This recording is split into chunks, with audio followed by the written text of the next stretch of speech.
Good evening. Welcome to the Mom to Mom Show, brought to you live by ECRC on the Chaldean Moms of Metro Detroit page. My name is Lisa Denha, and I'm here to talk to you today about weddings in our community. And joining me are three ladies, Zina Yono, and Zina Ferencu, and Kristen Ayar. All three ladies are married and specialize in helping brides and grooms coordinate their weddings and prep for the big day and for the many years after. Ladies, thank you so much for joining us. Thanks for having us. Viewers, one thing we would like for you to be able to comment on the page. Please send us your questions. We are sitting here today, but we want to hear from you, and we want to be able to answer the questions that you might have that these ladies specialize in.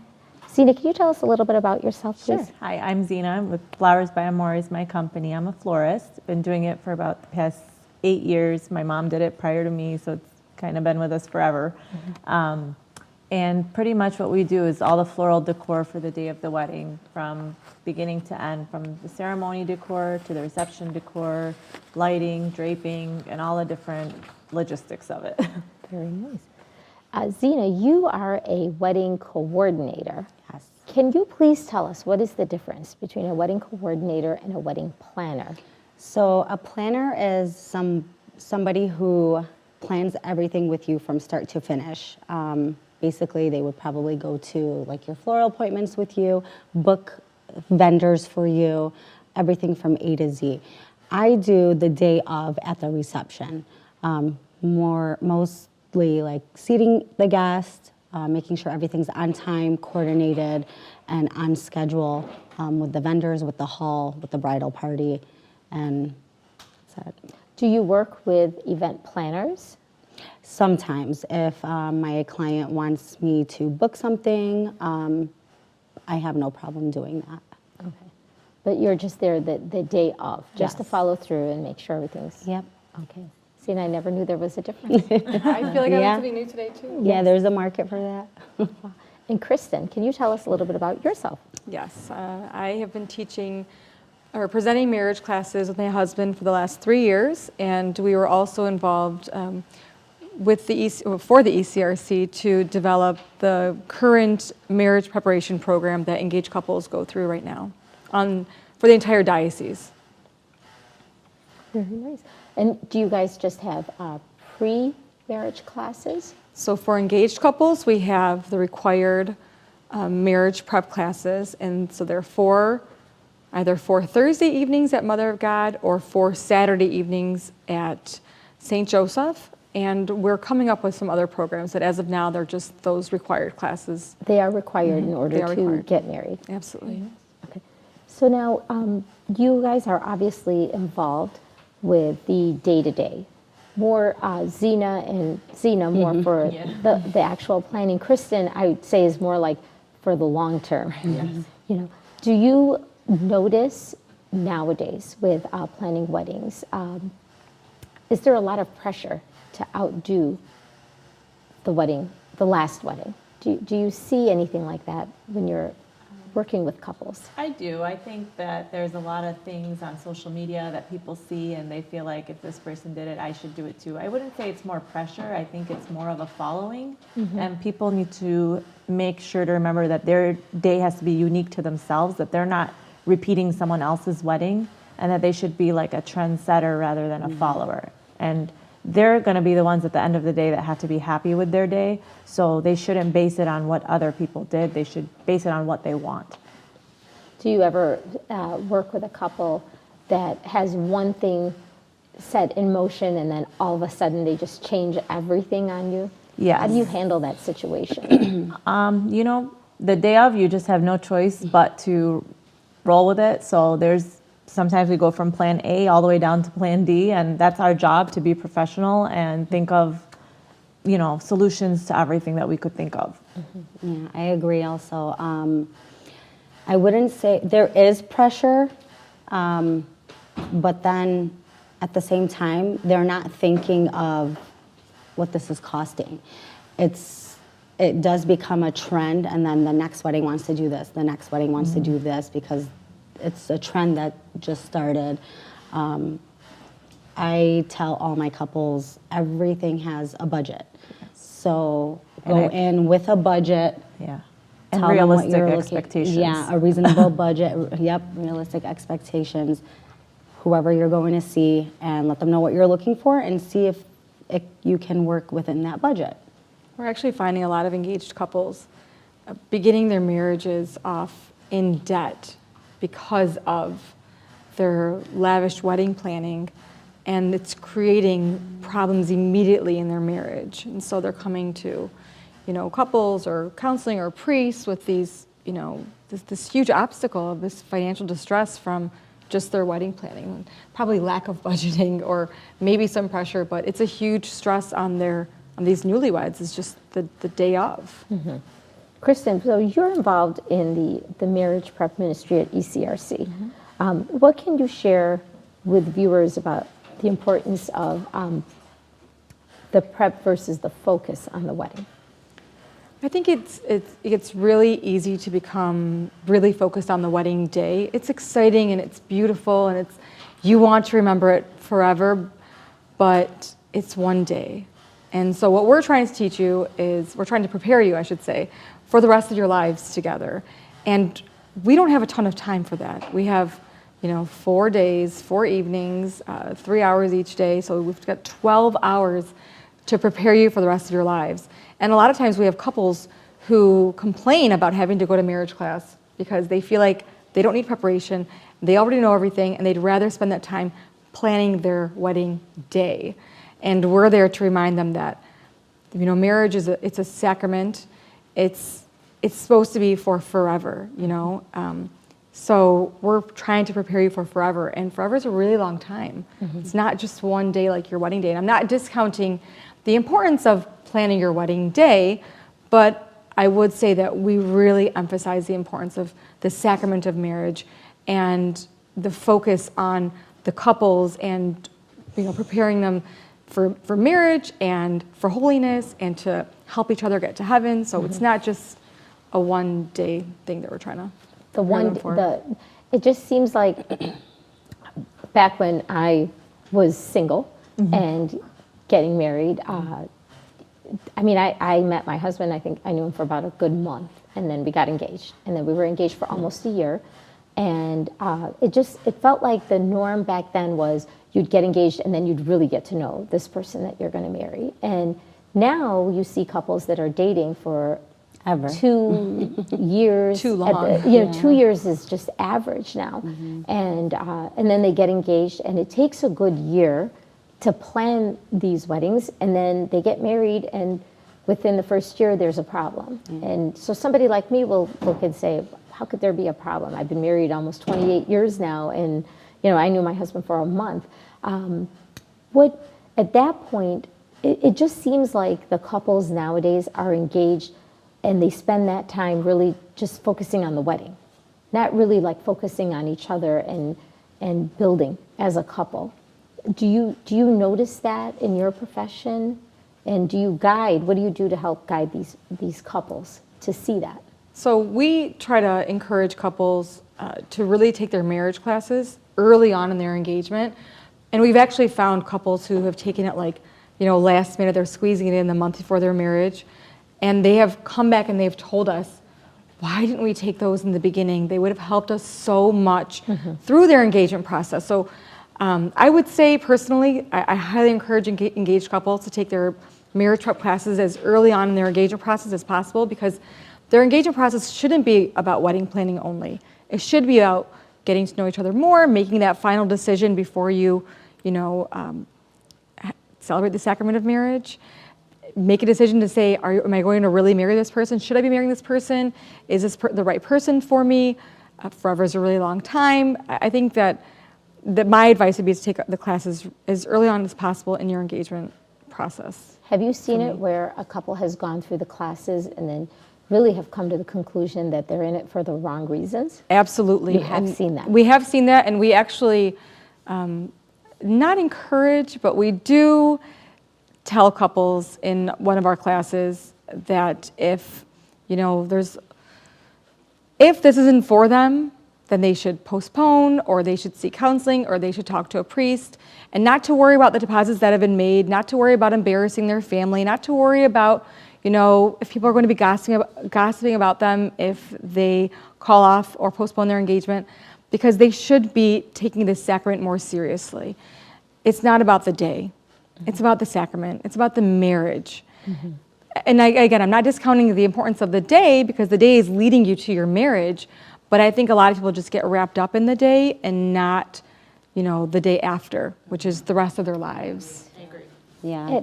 A friend of mine and I were talking about just weddings and how much they've changed throughout the years. And everybody says that it's just becoming too much. Like everybody's trying to outdo everybody else. They're just getting bigger and bigger. But I will admit, I don't want to be the one to not have, the nice wedding when my kids get married. And I shouldn't say not have the nice wedding, but nobody wants to be the one that says, you know what, I have to stick within my budget, and this is what we can afford, and this is what we're going to do. Have you seen that with any couples where they're just Some people just stick to a straight budget. And then I also always emphasize to people, you could shop for a budget and you could shop for a look, but they're two completely different things. So like sometimes if it sounds too good to be true, brides need to really take that into mind, because I do hear the horror story later. I'll get a text, I wish I used you because this is what happened. And, or I get a call that week, I fired my florist, because this and this is happening. And, I think it's, again, back to unrealistic expectations, not budgeting, not communicating, and then also sometimes just too many chefs in the kitchen, because they'll bring friends along or family members along to these meetings or to everything. And then it's so hard to make a final decision because, again, just too many chefs in the kitchen. Along with what Zena said, today it's so different because there's so much out there, and it all depends on how many guests you have. So Yes. every venue is a different price menu. Every florist is a different price menu. Every coordinator, every videographer, photographer. Speaking of price menu, what is the average price for a wedding? If we say average Chaldean wedding is $500. I'd say 80 anywhere people, from, it could go from 80,000, 70 up to yeah, 100,000, 1,000, just yeah. depending on how elaborate they go, where the venue is, how many Yeah. guests they have. And this doesn't even include where you're going to house, live, your Right. house, No. your furniture. No. No, I mean, we are very fortunate that we do get, gifts from our guests, and that does obviously always help, but people also need to realize that doesn't pay for everything. Right.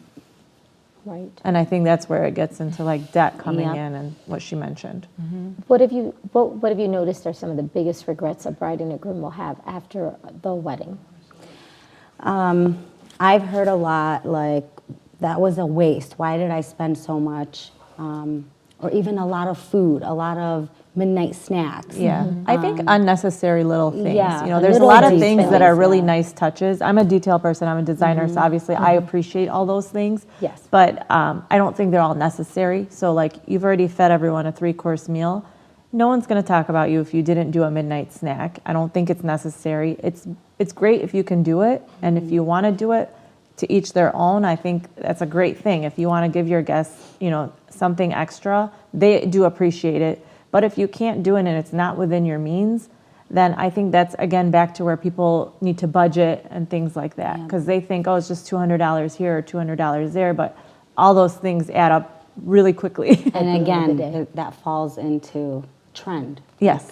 So So we everyone have a responsible. question that might be a statement. Don't be with someone, Olivia's saying, don't be with someone because your family wants you to get married. Get married because you're happy with that person. So it brings me to the next question. How much family involvement is there with couples getting married, and how much of an issue does it become? I would say, who would be the best person to talk to? It could be any of us, really. Yeah. We all see all different We all aspects of experience everything. this. So. I'll be honest, I've been doing this for a long time. Today, I don't have a lot where the families are involved. The bride and groom, do it on their own. And They discuss whatever they're doing between them. Rarely will I get a couple that the parents or family members are involved. Maybe they'll come to the meetings or whatnot, but the say will still be between the bride and the groom. Yeah, I agree. So I have a little bit of a different perspective, and maybe because it's not directly related to the wedding day, but it could Yeah. be. But I, just engaging with these engaged couples, we're seeing a lot of issues with, one family or the other. So like, it's not necessarily just in-laws. It could be your family, it could be his family or her family. But we're seeing just, it's almost like a preview into their marriage with the family involvement. Yeah. And not establishing boundaries with your own family or with the other family, and that carries into the marriage. And so when we're asking the priests, when we're doing our research for the classes, what are the biggest challenges or obstacles that these married couples that are coming to you in crisis are having, one of the biggest ones is families or in-laws involvement. And it tends to start while they're dating or during engagement, and it carries into their marriage. And I always tell couples, if you're having issues while you're engaged, don't think they're going to get easier when you get married. They're probably That's one going of to the get a lot things more that I don't challenging. understand is when they're going through the motions, and I try to teach my kids this. If you're going to marry somebody, you do marry the their family. family, I agree. And if your father-in-law has this issue, then your kids' grandparent, your kids, their grandfather is going to have this issue, or the same with the grandmother, and the same goes to my husband and I. But I said, you can't go into a marriage with that mentality of you're marrying the person and it doesn't matter, because it does matter. It doesn't, and you have to make sure that this is something that you're willing to be a part of, not willing to put up with, not willing to. This is what you are willing to be a part of in order to make your marriage succeed. And it seems like nowadays you do see a lot of couples that are thinking it's just all about them, and it should be.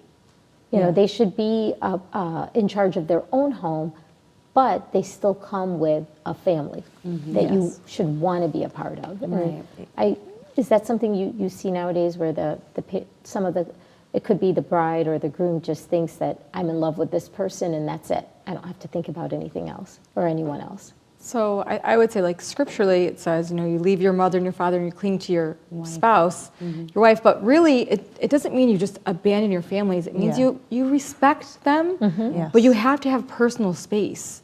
I personally don't like to see people not get along with their in-laws, or people be disrespectful towards their in-laws or talk about them.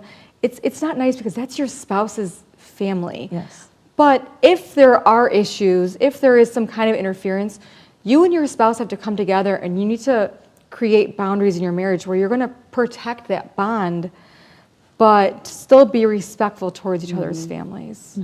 So, and I do see it. I personally do see it begin while couples are engaged, and I do see it become worse when they get married if it's not addressed while they're engaged. That's my personal experience. In my case, I don't see that part because they just come to me for the day of the wedding, and that's what we're focusing on. So we see some red flags, but I think also it has to be, again, back to mutual respect. That's very, very important. And some things you just pick and choose your battles. Like, is it really that important to cause this issue with my future in-laws or with my husband? And kind of go from there. Yeah, I agree. What advice would you give to brides, with all of us being women? What advice would you give to brides to be? I would say, do you really need this, or do you really want that, or is it worth it? Think about what's going to happen after, not just the one day. That's in my department. Yeah, and mine, I think I mentioned earlier, is do what's unique to you, and make sure that you're happy with the day, and you're not just doing it to please everyone else, or you think that your friends will think this is,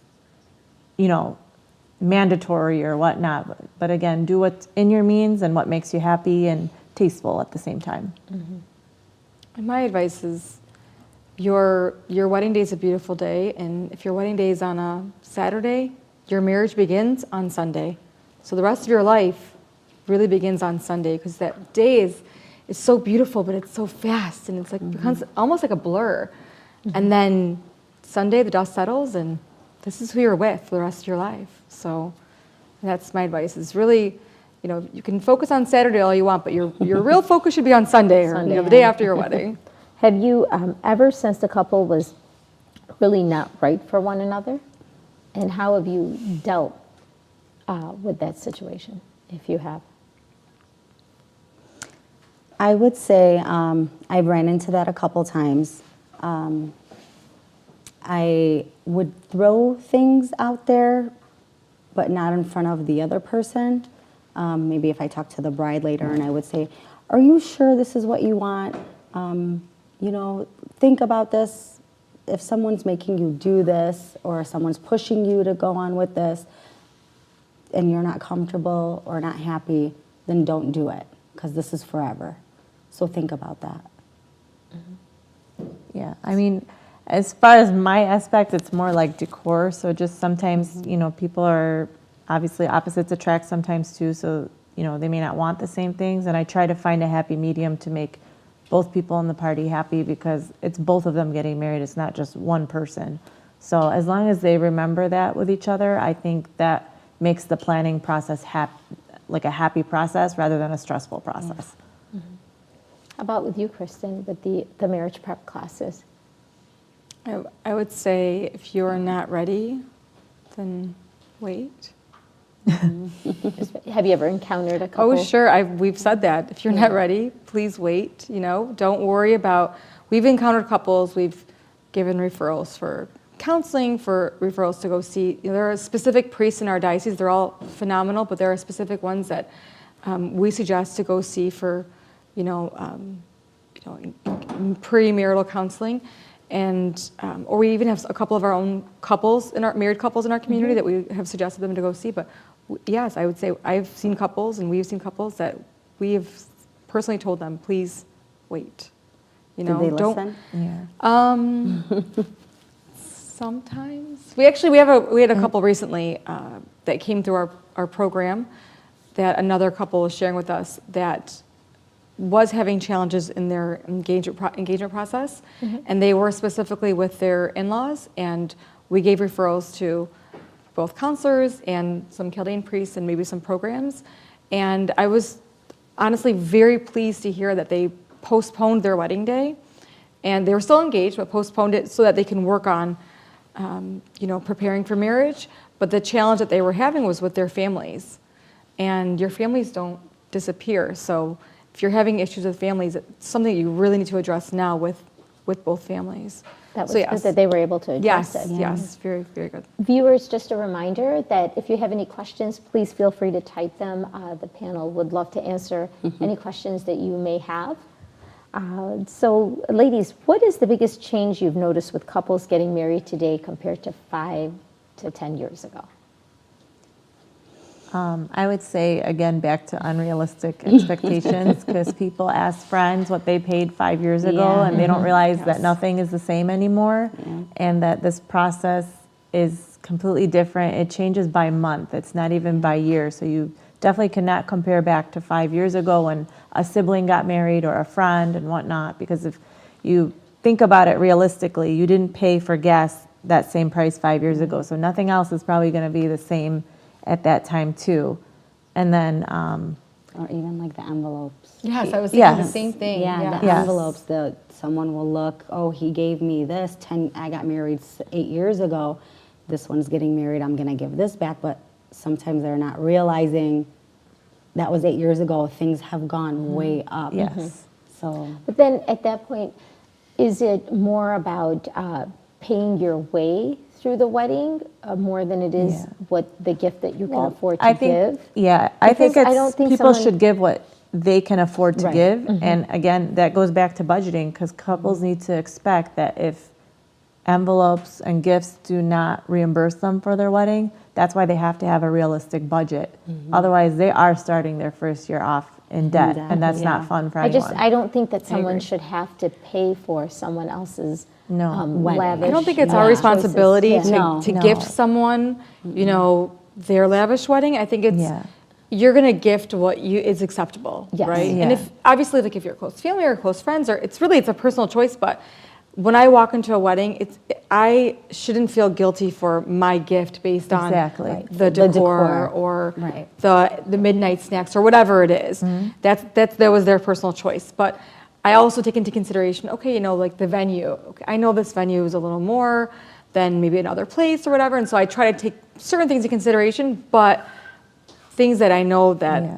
they're But overdoing again, is even not with right. venue, like you Right, I chose mean, that even venue. with- You're so right. Most guests have a budget in mind that they're gonna probably gift you. So Yes. they're not gonna walk in and say, oh, they did 3 midnight snacks, I'm gonna give them an extra gift. Yeah. That's where, again, people have to And go I- back to being realistic. Yes. I also believe as the couple that's throwing the wedding, are you having all those extra things to show off that you're having all these extra things, or are you doing it because you really want to show your guest a good time? And Yeah. if you are doing it from the heart, you really want to show your guest Yeah. a good time, you're not going to expect that envelope. Exactly. Right? But then you should be prepared to either be in debt Yeah. or write the check. Right. One or the other. And a lot of something else that married couples don't recognize or realize is when they do get married, wedding gifts, that's another expense for your Yes. own budget. Yeah. Yeah. So you're now gifting people, and it's not necessarily like what they gave you, but like you're now budgeting wedding gifts and Yeah. birthday gifts and baptisms and communions and Yeah. just these gifts in general, they add up. Yeah. So couples don't always take that into consideration. We have friends who don't go to certain weddings or certain party, whatever it is, because it's not in their budget, and I respect them for it because it adds up. It does. Yeah. So there was a question that was posted on the mom's page asking, at what point is it embarrassing to say, no, I can't go to this wedding? Where do you draw the line with whose wedding you're going to go to?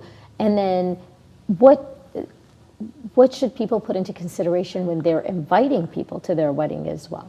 What are your opinions on that? Obviously, I don't think there's a right or wrong answer. It's more of an opinion, but I don't think there's a right or wrong, but I do find that people are annoyed sometimes that they're invited. I do hear, I don't even know why I was invited to this wedding. And the way I always tell my couples is, because sometimes they're trying to cut their guest list and they say they don't know how. I said, well, just imagine that you're having an intimate dinner at your house. Would you invite this person? Now, I understand some people are friends of parents or relatives of parents. So you may not see that often, but they invite out of respect. But as far as your personal list goes, that's how I would look at it. Would you ever call this person and invite them over for dinner? And if not, then it's probably okay not to invite them.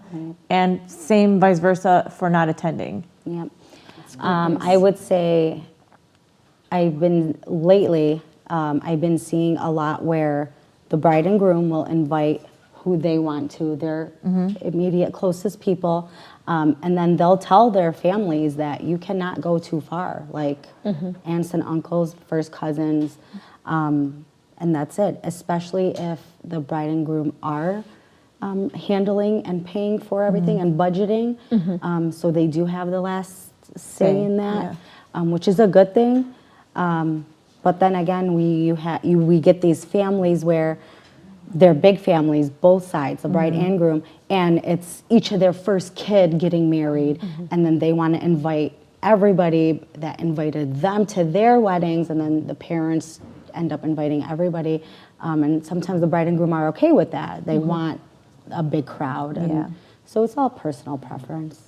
I think it's a really nice gesture when someone invites you to a wedding, but I also think that the bride and groom should not get offended if they receive a no on the response card. And I think people do get offended, but I also think that they don't understand or they don't always know people's circumstances or whatever it is. So I think it's a lovely gesture to be invited, but I don't think that couples should be offended if they receive no's. Yeah. That's my But I opinion. also believe that in reverse to that, you shouldn't be offended always if you're not invited to a wedding. Absolutely. Because there's a lot of things you have to put into consideration. And sometimes, I know there have been weddings that we weren't invited to. And my husband will make a comment like, oh, I wonder why. And then when you explain it to them, and I just remember telling him, well, let's say you want to stick to 600 people at a wedding. And so we're going to divide it 300 from our side and 300 from the bride's side, because of course I have all boys. I said, that's 300 people to divide up between me, you, and our son. Yeah. So I have 57 first cousins on my dad's side alone. Yeah. And they're all married. So where is it going to end? You have to stop You it really somewhere. have to Yeah. put It's into like Pandora's consideration box. what a family Yeah. goes through when they're putting this list together. Yes. You know, and Yeah. the truth of the fact is, I mean, I've been married 28 years. We go to just about everything we're invited to. Yeah. And there's weddings that I've gone to where I've gone to the bride or the groom's baptism and then their communion, and then I went to Yeah. their wedding, you know. Yeah. And we go and we look at it like it's a night out, and, you know, what are you going to do? And the chances are they're not going to be invited when To my yours, kids get married. yeah. But I still do it, you know. And nowadays, though, couples have a different outlook. They might not be willing to just do it. They might look at it like, if I'm going to spend $200, I'd rather go to dinner Yeah. than to go to this. So I think either way around, everybody should just be respectful. I agree. And I think the guest lists are the different choice. now too versus before. I think couples have more of a say in who they're inviting. And I think before it was like, you know, your parents' Did the party. inviting. Yeah, I think I was able to invite 5 people. Yeah, exactly. when I got Right. married. Yeah. You know, we have a question, Miriam Cassett. My first question is it hard to stay in a budget and still get what you want? And the second one is, do you still have to gift if you respond 0? So let's go with question 1. Is it hard to stay in a budget and still get what you want? Depends how elaborate you want to be. I think And the average realistic, person can stay in a budget, but it also has to mean that they have to sacrifice something, because you can't go to the car dealership and say, I want every single feature, but I only want to pay this much. They're not going to just give you a car and say, sure, we just want you to drive it. So, you know, it has to be, There has to be a compromise. yes, Compromise, from yeah. both ends. Yes. So I think, yes, you can have a budget and stick to it if it's a realistic one with realistic expectations, and you're willing to listen, because lots of times I find couples aren't willing to listen to the professionals, where we do this every week and we say, if you didn't put this back here, no one's going to really notice. Or if you know, didn't have draping around the whole entire room, your venue's still beautiful. You don't have to have that.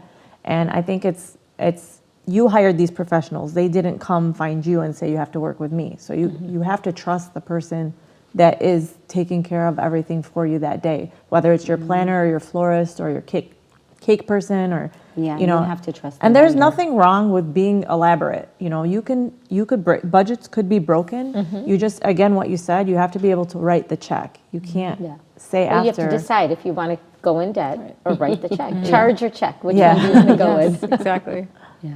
So, and then how about question number 2? Do you still have to give a gift if you respond 0? I feel it depends on the person and maybe how close they are to you or far, or if it's like your family,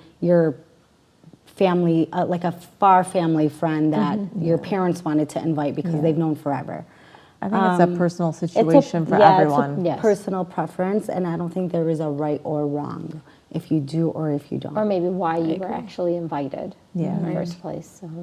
So, is there any hope? This is from Christine Guma. Any hope for smaller weddings in our community? I think in general that's just really hard, because, you know, if you're, like, for example, my husband has a lot of aunts and uncles and they all have 4 or 5 kids. So that's just first cousins, which we're all close to. So it'd be really hard, and we're a big family as well. So without friends and just, you know, immediate first cousins, aunts and uncles, we're already a lot of people. So it just depends. I do notice our generation, they're smaller families. Like, I only have 2 kids. I'm not going to have 6 or 7 kids. So maybe in that near future, but I don't see it anytime soon. Yeah. I do get a lot of smaller weddings. A, it could be because the families are not big, or B, because the bride and groom just want to stick to very intimate, immediate, close people of theirs, not their families. So their like when you parents. say you get small weddings, I'm just curious, like, What's your number? version of small? 200 people. Oh wow, that's small. Yeah. Okay. 200? Yeah. That's like my immediate family. Yeah, I'd say like 350 Yeah, is see? usually So- like the smaller, what we consider smaller. I'm still trying to get over 200. Yeah. I think I've seen that at my mother's house on a Saturday. My It's our brother-in-law, just got married in September, and we had 500 people at my wedding, and my husband was the first boy to get married, and then he just got married 7 years after us, and he only had 200 people. Good. I mean, it can be done. So we have another question from Crystal Kassab Jabiro. I'm seeing more and more small weddings in our community. And I think people are, I guess this is more of an opinion. And I think people are caring less and less. Does anyone else notice this? Just wondering. Thanks for your input. And by caring less and less, I mean people are caring less about getting invited and bridegroom caring less about inviting who their parents want. So that's a little bit of Yeah, what we what already we touched on. You know, one thing that I noticed back, obviously I've been married 28 years. People were invited to my wedding because they were acquaintances of my parents. And then, you know, the following year, I get invited to their kids' weddings. And I noticed that trend seems to be changing a little bit. If the parents invited their friends to a wedding, then nowadays the burden is not really put on the bride and groom Yeah, as it's the much as parents. it used to The be. parents, will go. And then, so, Kristen, I wanted to ask you a question. The church has marriage prep classes. Yes. And then we talked a little bit about a post program. Can you tell us a little bit about what the church is looking into doing and how you feel like it will benefit these couples? Absolutely. So ECRC is actually, they recently created a marriage ministry program program. So underneath the marriage ministry, there's lots of different programs. One being a marriage retreat that I recommend to newlyweds or really anywhere in your marriage. It's more of like it's a beautiful weekend. And there's actually one coming up May, I think 3rd to the 5th, yes. So Friday to Sunday. And we actually attended it last year and we loved it. So there's marriage retreat. There is something that we're doing in June that we'll have more information on, but we're doing something really cool at the Our Lady of the Fields camp, at the formerly Camp Chaldean. And we're going to have some inspirational speakers and dinners, possibly a couple's Bible study, but lots of programs to help marriages. And so we've got marriage prep for engaged couples. We're going to have programs for more newlywed marriages, enrichment for anyone wherever you are in your marriage, and then we're going to hopefully have some more programs for marriages in crisis. So really, we're really trying to focus on building and strengthening and saving marriages and focusing on the sacrament. Very nice. And you have to excuse me, are they all for newly married couples? So it depends on the program, but they're going to be just for married couples. So there might be some where we haven't exactly come out with which ones for which, but there may be some that are for maybe 5 to 10 years of marriage, or 0 to 5 years, or wherever you are in your marriage, or maybe more mature marriages. But we'll have something, I think in June, like the summer, we'll have more information on programming. And this is just a thought, I don't know why it just came to me, we're talking about post programs. How about programs for parents? So Since that seems to be the biggest issue that you said. A program Like for parents, parents to attend. like in-laws. In-laws. Oh, other yes. in-laws. So can you good idea. imagine parents attending something because their kids are telling them that they need it? We've actually come up with It's just a thought. no, it's not a bad thought. It's actually a great Yeah. thought. I'm putting it out there, ECRC. Yeah, that's right. We'll take it to my team and we'll discuss it. But yeah, you know what? I wish that parents of their married children did take their roles more seriously. And I don't think that parents want to see their children unhappy ever. And that includes in their own marriages. Sometimes I think they maybe have no control over their words or their thought or their actions, or they lack boundaries, but they probably do need classes. We probably all need classes to improve But ourselves, then when really. we say like they don't have control over their words and their thoughts, and we don't have boundaries. That's just really how we live our life. Right. It's the reality of a Chaldean I think it's a person's generational life. thing though too, Yeah. you know, Yes. like I'm first generation American, and so my parents don't think the way that I think, and my daughters are not going to think the way that I think. So we have to take these things into consideration. There's actually something that we do in our engagement classes in the marriage prep program where we introduce the couples to some questions and some information about how they were raised, how each person was raised, and how you were raised can both positively and negatively impact your marriage. And it's quite a revelation to realize, like, oh my gosh, I never realized I was this much like my dad or this much like my mom, or I don't want to bring this into my marriage, or I love this part of my parents, I'm going to bring this into my marriage. Let me discuss it with my significant other.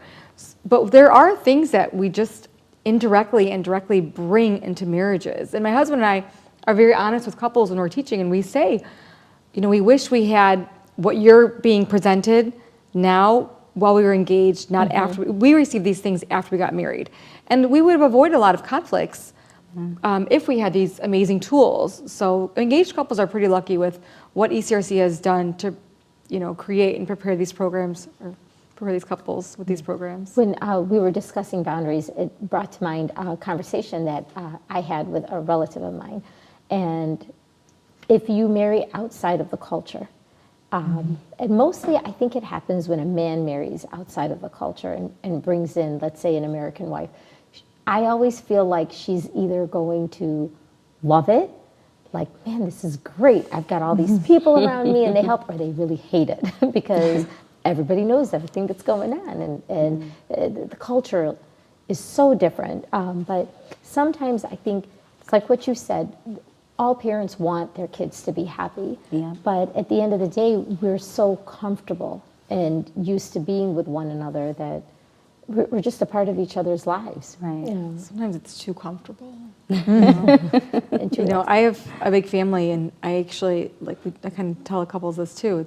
It's not just your parents. It could be your siblings. It could be your friends. cousins. It could be your cousins. You Yeah. know, like, you have to be careful with who you let into your marriage and how you let them into your marriage. Right.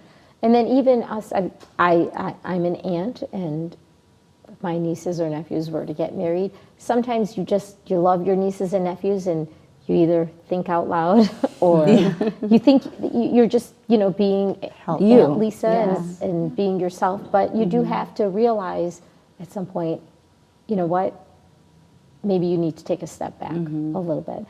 How about with destination weddings? Those seem to be a popular thing Yes. nowadays. They are, I would say, more now than back then. And again, that falls with having a smaller, intimate wedding. You had one recently. Yep, my sister-in-law got married to an Albanian guy, and they actually live in Florida. But they're like the same. Yeah. So there's no And boundaries yeah, there. they had a small wedding, not even 200 people in Miami. It was a beautiful experience.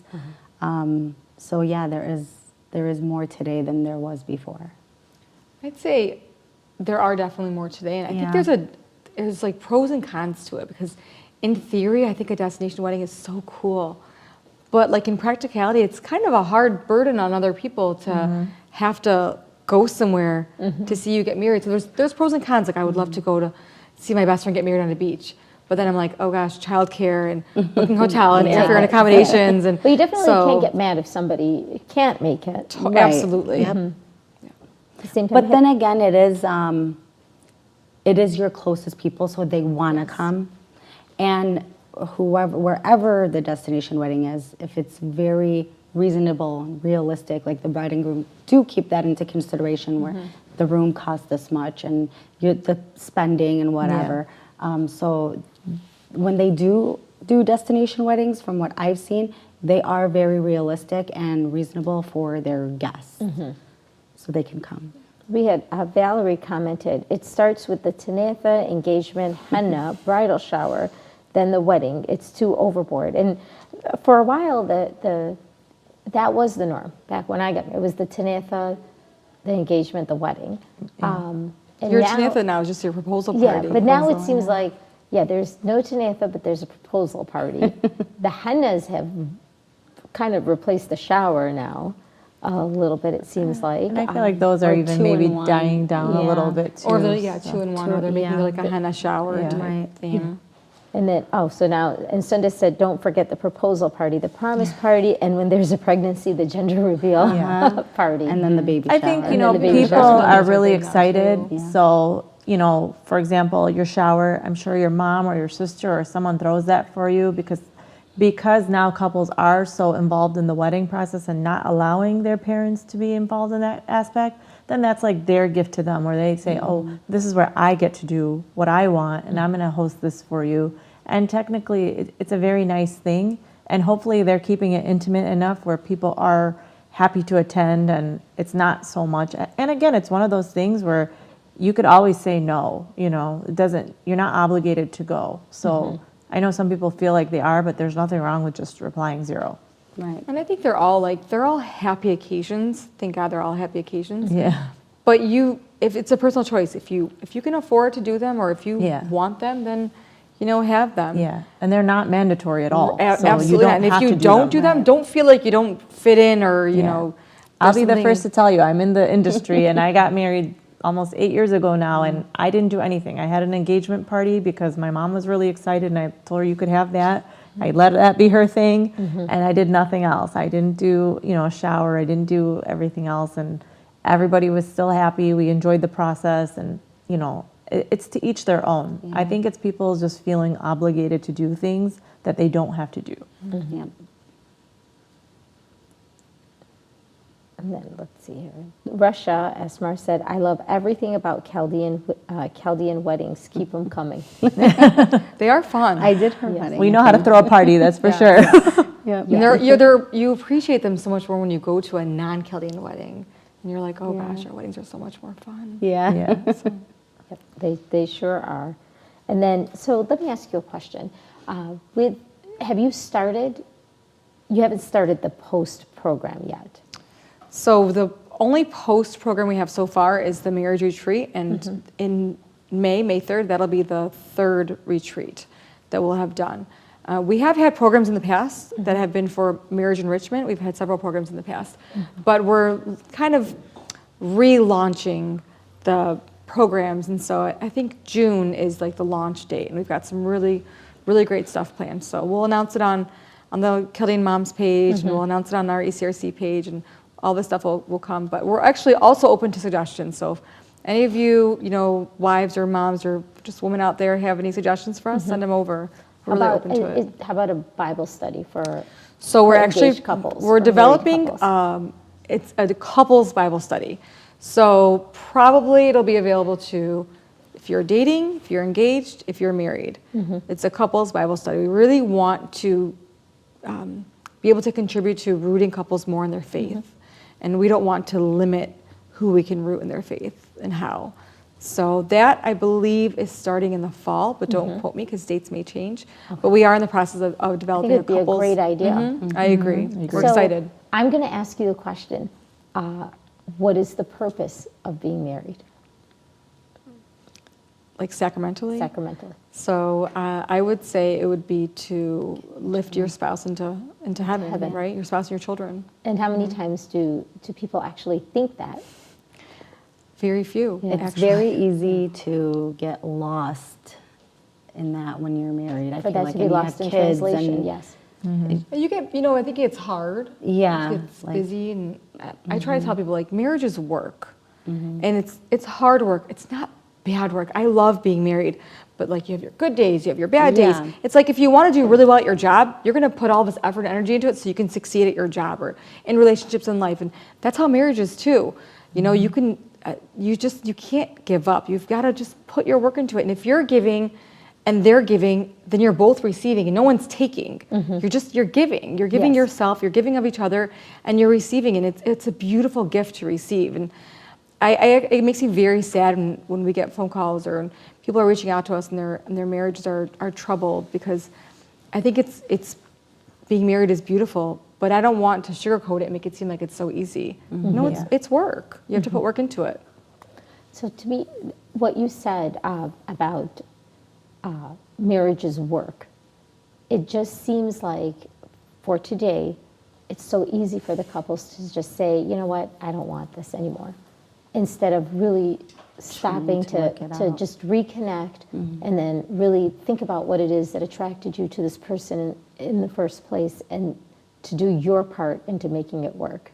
And I think that's something, I mean, I was very young when I got married, and it's not easy. Marriage is a lot of work. And when you're 19 years old, you kind of are like, I don't want to deal with this. But I think sometimes what you said about, it's about giving and not always taking, just to say to yourself, what can I do to make it better? You're only responsible for your own behavior, and then building on it from there, right? And I think a lot of us do forget that the point of being married is to help your spouse get to heaven. Absolutely. But what are you doing yourself to help that person your spouse get into heaven? I think a lot of times you just get wrapped up in yourself. Yeah. And it's when you get married and you have children, especially, like it can definitely distract. That's where it gets lost. Yes, it does, and it Yeah. can. But I also, there's a reason why, we're taught in our faith to put God, spouse, children in that order. And I know I've had this conversation with people where they're like, "What do you mean you don't put your kids before your spouse?" Like, no. You put your spouse before your children. It doesn't mean you neglect your children. It means, please don't neglect your children. But your children will see how you treat your spouse. Yes. Yeah. And so much love and respect comes from that balance of, God, spouse, and children. You really become one with your spouse. Absolutely. Yeah. And your children recognize and they live in this environment of love and respect too. I think that's one thing, and this is totally off topic, but I read an article where in today's world, you make the kids the center of your home. And that's the worst thing that you can do. And that's why we're raising entitled children, that the center of the home should really be the mother and father. So there's also an And increase in divorces. I'm sorry to mean to cut you off, but you're right. There's a direct correlation between that and an increase in divorces of empty nesters because they spent all these years focusing on their children and focusing And on their not each children. other. Then their children get older and there's this huge disconnect. And Yes. they're like, They really don't know how to interact with one another once the children are out of the equation. Yes. And I think if you show, back in the day, the parents were the center of the home, and everybody did everything according to the way the parents wanted it, versus now it's more, I've got to take this one to soccer practice, and I've got to take this one to hockey, and then we have this, and then I can't cook dinner because I was busy doing this. There isn't a unit. The unit is the kids. You're right. And then once the kids are on their own, Friend and of it ours. happens just like that. With that, though, I feel like back in the day, there was more help. Like our families had more help. Today, I feel like it's a lot harder. Like there's more. We depend on babysitters and Or dual working parents. or Yes. both parents have to work to be able to afford the families, and it's a little harder today, I feel, than it was. I think back there's then. definitely a lot more pressure on couples, and there's still, at some point back, I keep going back in the day, when you had your kids, you kind of really, like you focused on your kids and you did what you had to do, and every once in a while, you went out to dinner or you had a girls' night, versus now, there's Saturday night. Saturday night is for the couples, and then then there's the girls' night because you got to have time, for yourself, which is great, but it adds to that pressure. I think it adds just a little bit more pressure to maybe a marriage that's already struggling, or a marriage that is losing focus. And not to say that all marriages are. I'm just saying it's just an added pressure. I agree. I think there's you can see a breakdown in marriages. There's actually an increase in marriages, in divorces in our own community in more recent years too, and it's for several different reasons. There's not one reason. Some people for several different reasons. But I do think that we are seeing families torn apart with all these different commitments and all these, being pulled in one direction and another, and then you see the husband and wife becoming more and more disconnected because of how the families are pulled apart. And, a friend of ours told us once, like the devil's doing a really good job of destroying marriages and families, I and think of it's tearing through marriages social apart. media, too. And I think it That's plays a a big- huge role. yes, too, We yeah. did a poll. ECRC did a survey, and we actually put it in the Kelly Moms chat. And one of the top answers of like what's causing issues in your marriage was social media and phones and technology.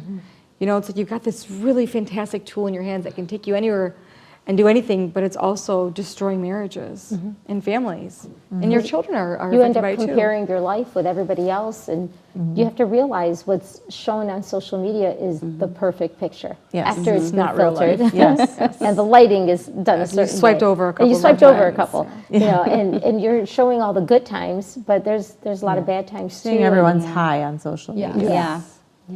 Yeah. Including their weddings, you know, like we're seeing these course. gorgeous weddings, but we're not seeing the couple. And we're obviously. all glued to it because, you know, if there's a nice wedding, you're sitting there going on everybody's Snapchat and Yeah. looking, oh my God, look And at there's this also dress. other things too, like, you know, before I don't think we had as much access to all these ideas, and now that we do have things like Pinterest and Yes. Yeah. it's a blessing and a curse is what I always say. Yes. Because again, it sets you up for unrealistic expectations. And Yes. you know, that's why I think couples really, like you said, communication's a huge problem. And I think that before they even begin planning, they need to communicate with each other and say like, hey, this is what we have to talk about, this is what we have to do, instead of just saying, well, so-and-so did this, so we have to do this. Right. So one of the things that we didn't talk about, that was a question that I wanted to ask, is you notice couples that are they're getting married younger and younger. And how prepared are they to actually be married? In your opinion, what you see, Kristen, I would say, because you deal with the marriage prep. There are some months when we're presenting, and I'm like, oh my gosh, I don't know anyone in this room because they're all so young. You know, You might know their parents. Yeah, I That's really. even worse. Yes, it's very true. So it's a challenge because I do think as we're up there presenting and we're trying to give them all these, you know, these necessary tools, I do think like you're so, you know, young or you're inexperienced, and are you sure you're ready? But then, you know, there are times where we talk to couples and they're so rooted in their faith and they're so mature that I think, you know, you're more prepared than a 40-year-old couple. And then there are other couples who are like, they're just literally kids getting married and they're relying on their parents, which is a huge challenge in their marriage also, because they're beginning their marriage with this lack of independence because they're relying on their parents for, you know, financial needs or It's whatever. almost like the parents adopted another kid. Yeah. And threw a really nice party. Yeah. So I would say both. We are seeing an increase. I am, at least, in these younger marriages, and it's refreshing. It's nice. I wish I got married younger. I got married older, but I am concerned about just like, you know, their preparation and their maturity, and really expectations is just so huge. It's such a huge obstacle to have these realistic expectations and to stick to these realistic expectations. I think And so sometimes for the young hard people- thing is you see one person when you're dating, and then all of a sudden you're married, and then the responsibilities are there, and then another person kicks in. And you're like, hey, who are you? You know, I didn't know you all these years. And I think that's something that couples have to really discuss. They have to communicate. They really have to be honest with one another about their finances, about what it is that they can afford or can't afford. You know, you're not It's adjusting. you're not keeping up with the Joneses. I know if you're a single guy and you know, you're living life and you've got the nice car, and this is just what a single guy does. He's flying high, and then you're going to get married, but then you're going to get mad at your fiance or wife or, you know, whatever it is, because she's buying that nice ring. If you portray yourself like you can afford it and she's just kind of going along with it, whose fault is it? You're You right, know? and I do vice think- versa. Oh, sorry. Oh, Yeah, sorry. vice Vice versa. If a girl is so used to being spoiled by her father and getting whatever she wants and whatever she wants, she can't have this expectation that she's going to marry somebody just like her father, and who's going to spend just like her father. So I think I agree with you. You know, you have to be very transparent with each other in the engagement process, because when you get married, there should be nothing that you're hiding. There should be no secrets. There should be, you know, completely transparent. So you need to discuss, you know, maybe you're supporting your parents, you know, financially. That needs to be a discussion that you're having. Or maybe you're in business, or whatever it is. You need to be transparent with one another and really share your expectations, because if you want him to spend like your dad spends on you, you need to tell him that so he can say sure or absolutely not. You know, it's Well, with that said, we're going to have to wrap it Oh, up because it's sorry. 8 o'clock. Ladies, thank you so much for joining us today. If you have any questions, please feel free to type them through the live show. Obviously now it's not going to be live, but the ladies will be able to tap in and see what the questions are, and we'll be able to answer anything if you didn't catch us live. So thank you for tuning in today. Ladies, thank you so much for joining us today. Thank you for having us. And everybody have a good night. God bless you. God bless.